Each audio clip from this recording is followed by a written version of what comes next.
কণ্টকনগর জলরাজ্যের জলকুমারী আলোকমালা আজ একটা ডিম দিয়েছে। ডিম দেওয়ার কারণে সে আজ ভীষণ খুশি। কি মিষ্টি ডিম আমার! কদিন পর এই মিষ্টি ডিম থেকে আমার মিষ্টি একটা ছানা বের হবে, আমার সোনা বাছা। আচ্ছা, তোর নাম কি দেওয়া যায় বলতো? এখানে কি করা হচ্ছে শুনি? আমার ছানার সাথে কথা বলছো বুঝি? তা কি কথা হচ্ছে গো? ছানার নাম কি রাখবো তাই নিয়েই কথা বলা হচ্ছে।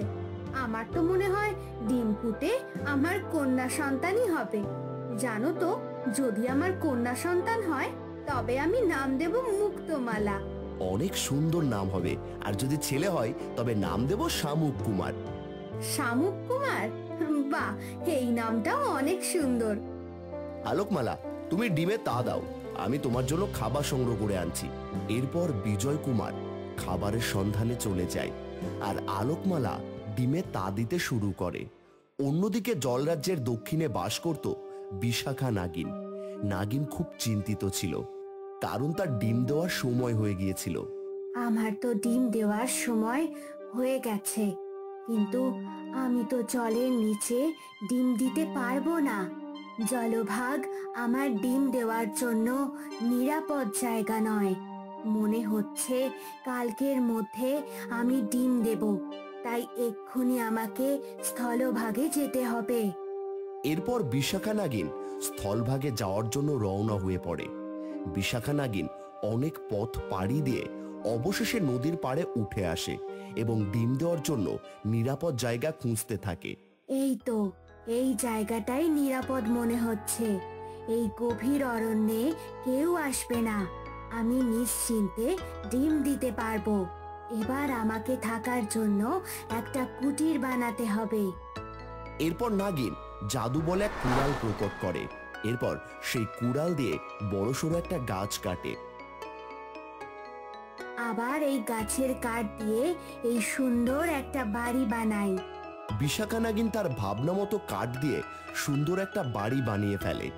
এবার আমি নিশ্চিন্তে এই ঘরে ডিম দিতে পারবো। আলোকমালা, তোমার জন্য খাবার এনেছি, তাড়াতাড়ি খেয়ে নাও। নাও খাওয়া ছেড়ে ডিমে তা দিলে তুমি যে অসুস্থ হয়ে পড়বে, আর তুমি অসুস্থ হলে আমাদের সন্তানকে সামলাবে কে শুনি? দাও, খাবার দাও, খেয়ে নিচ্ছি। আলোকমালা কোনো কথা না বলে খাবার খেতে শুরু করে। এদিকে বিশাখা নাগিন তার কাঠের বাড়িতে একটা ডিম দিয়েছে। ডিম থেকে তুই বের হলে আমি তোকে খুব যত্নে রাখবো, তোর আমি কোনো ক্ষতি হতে দেব না। দুই পরিবারই তাদের ডিমকে যত্নে আগলে রাখছিল, কিন্তু তাদের এই খুশি বেশি দিন স্থায়ী হয় না। তাদের জীবনে শোকের ছায়া নেমে আসে। হঠাৎ একদিন জলভাগ আর স্থলভাগ কাঁপতে শুরু করে এবং শুরু হয় ঘূর্ণিঝড়। ঘূর্ণিঝড়ের তাণ্ডবে পুরো এলাকা কাঁপতে শুরু করে। তখন কেউ যেন স্থির হয়ে দাঁড়াতে পারছিল না। বিজয় কুমার, আমার ডিমকে দেখে রাখুন, এত ঝড়ে আমার ডিম যে হারিয়ে যাবে। বিজয় কুমার ডিমকে আগলে রাখার অনেক চেষ্টা করে, কিন্তু সমুদ্র তখন ভয়ানক রূপ ধারণ করেছিল। প্রবল ঢেউয়ের কারণে আলোকমালার ডিম ভেসে যায়, কিন্তু তারা কিছুই করতে পারে না। তাদের পুরো প্রাসাদ ভেঙে তছনছ হয়ে যায়। হঠাৎ প্রাসাদের একটি পিলার এসে বিজয় কুমারের উপর পড়ে যায়। বিজয় কুমার রক্তাক্ত হয়ে যায়। বিজয় কুমার, আমি তোমার কিচ্ছু হতে দেব না। আলোকমালা পিলারটি সরানোর চেষ্টা করে, কিন্তু সে বারবার পিলার সরাতে ব্যর্থ হয়। আলোকমালা, আমার সময় শেষ হয়ে এসেছে, আমি আর বাঁচব না। তুমি দ্রুত এই স্থান ত্যাগ করো আর নিরাপদ স্থানে চলে যাও। এই বলে বিজয় কুমার সেখানেই শেষ নিঃশ্বাস ত্যাগ করে। আর আলোকমালা ঝড়ের মধ্যেই সেই স্থান ত্যাগ করে যেতেই যাচ্ছিল। এদিকে স্থলভাগে ঝড়ের তাণ্ডব যেন বেড়েই যাচ্ছিল। এত ঝড় বৃষ্টি হচ্ছে, এই বৃষ্টির মধ্যে তো আমি ঘরেও ফিরতে পারছি না। বাড়িতে আমার ডিমটা একা রয়েছে। না, আমাকে আর দেরি করলে চলবে না, এক্ষুনি আমাকে বাড়িতে ফিরতে হবে। বিশাখা নাগিন ঝড় বৃষ্টি উপেক্ষা করে বাড়ির দিকে যেতে থাকে, কিন্তু সে বাড়ির সামনে গিয়ে হতবাক হয়ে যায়, কারণ ঝড়ের তাণ্ডবে তার পুরো বাড়ি ভেঙে গিয়েছিল আর সেই সাথে তার ডিমও ভেঙে গিয়েছিল। আমার আমার ডিম, হে বিধাতা, এবারও আমি আমার সন্তানকে পৃথিবীতে আনতে পারলাম না। আমি কি কোনোদিন সন্তানের মুখে মা ডাক শুনতে পারবো না?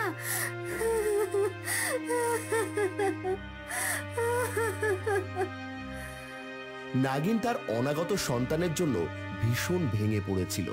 ধীরে ধীরে ঝড়ের তাণ্ডব কমে যায়, চারপাশের পরিবেশ নিস্তব্ধ হয়ে যায়, শুধু ভেসে আসে এক মায়ের আর্তনাদ। নাগিন তার অনাগত সন্তানের জন্য কিছুই করতে না পারায় নিজেকে অপরাধী মনে করছিল। আমি আমার সন্তানের জন্য কিছুই করতে পারলাম না। আমি এক হতভাগা মা, যে সন্তানকে পৃথিবীর আলো দেখাতে পারলাম না।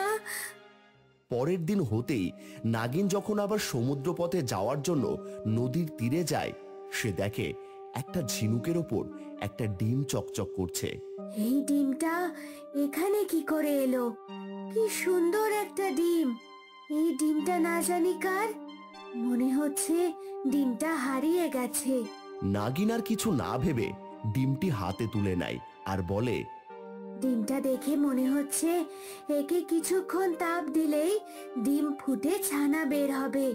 নিজের সন্তানকে তো ডিম থেকে বের করতে পারলাম না, এই ডিম থেকে আমি ছানা বের করব।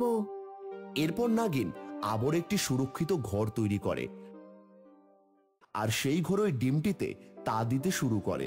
নাগিনের তা দেওয়ার কারণে কিছুক্ষণের মধ্যেই ডিম ফুটে এক ছোট্ট মৎস্যকন্যার জন্ম হয়। ডিম ফুটে তো এক মৎস্যকুমারীর জন্ম হলো। তবে এটা মৎস্যকুমারীর ডিম ছিল?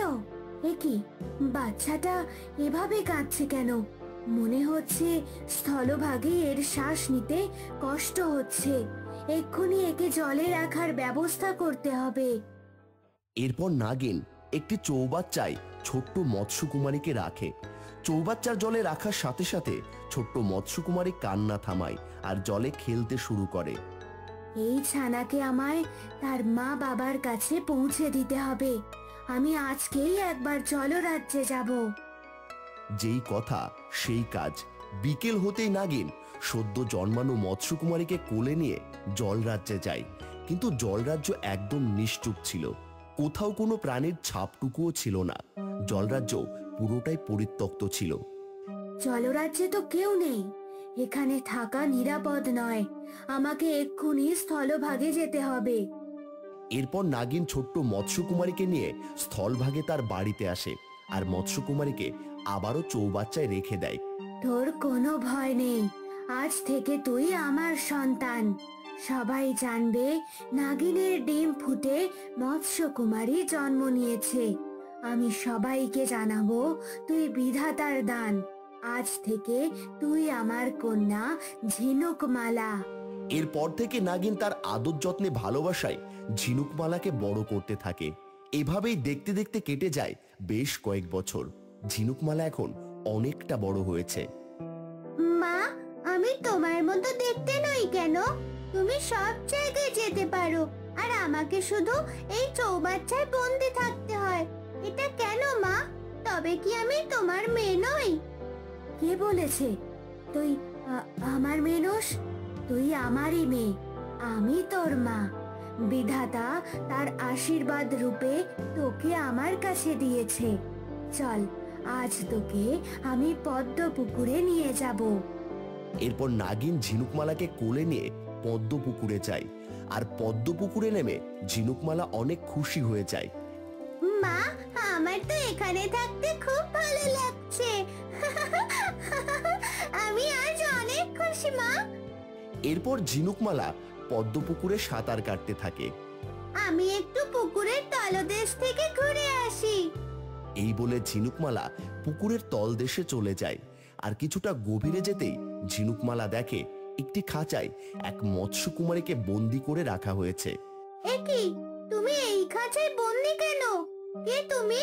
আর এভাবে তোমাকে কে বন্দি করেছে? আমি আলোকমালা, কণ্টকনগর জলরাজ্যের রাজকুমারী। এক রাক্ষসী আমাকে এই পুকুরে বন্দি করে রেখেছে। তুমি চলে যাও, নয়তো ওই রাক্ষসী তোমাকেও বন্দি করবে। তুমি চিন্তা করো না, আমি তোমাকে এই খাঁচা থেকে মুক্ত করব। এরপর মুক্তমালা যেই না খাঁচায় হাত দিতে যায় অমনি সেখানে ডনা রাক্ষসী চলে আসে। এরপর রাক্ষসী ঝিনুকমালাকেও বন্দি করে ফেলে। এদিকে এ কি, কন্যা এখনো আসছে না? তবে কি ঝিনুকমালা কোনো বিপদে পড়েছে? আমাকে এক্ষুনি পুকুরের তলদেশে যেতে হবে। এরপর নাগিন পুকুরের তলদেশে যায়। এবার এই ছোট্ট মৎস্য কুমারীকে আমি তেলে ভেজে খাবো। আমি বেঁচে থাকতে তুই আমার কন্যার কোনো ক্ষতি করতে পারবি না রাক্ষসী। তোর এত বড় সাহস, তুই দিবি আমায় বাধা? আমি ডনা, যা চাই তা আদায় করেই ছাড়ি। এরপর নাগিন আর রাক্ষসীর মাঝে যুদ্ধ লেগে যায়। যুদ্ধের এক পর্যায়ে নাগিন তার বিষাক্ত বিষ রাক্ষসীর দিকে ছুঁড়ে মারে। সঙ্গে সঙ্গে রাক্ষসী বিষে নীল হয়ে যায়। এই পুকুরের পথ ধরে আমাদের নদী পথে যেতে হবে, কারণ এখানে আমার বিষ ছড়িয়ে গেছে। এখানে তোমরা কিছুক্ষণ থাকলে তোমাদের মৃত্যু হবে। তোমরা আমার সাথে চলো। নাগিন তাদের খাঁচা থেকে মুক্ত করে। তারপর তারা পুকুরের এক পথ ধরে নদী পথে যায়। এখন আমরা নিরাপদ। তোমাকে অনেক ধন্যবাদ। আজ তোমার জন্য আমি প্রাণে বাঁচতে পেরেছি। নাগিন, এটা কি সত্যি তোমার মেয়ে? যদি এ তোমার মেয়ে হয় তবে ও মৎস্যকুমারীদের মতো কেন? আমাকে সত্যিটা বলো। কেন জানি না, একে আমার খুব আপন মনে হচ্ছে। এরপর নাগিন আলোকমালাকে সবটা খুলে বলে। সব শুনে আলোকমালা অঝরে কাঁদতে থাকে। নাগিন, ও ও আমার মেয়ে মুক্তমালা। ঝড়ে আমার ডিম হারিয়ে গিয়েছিল।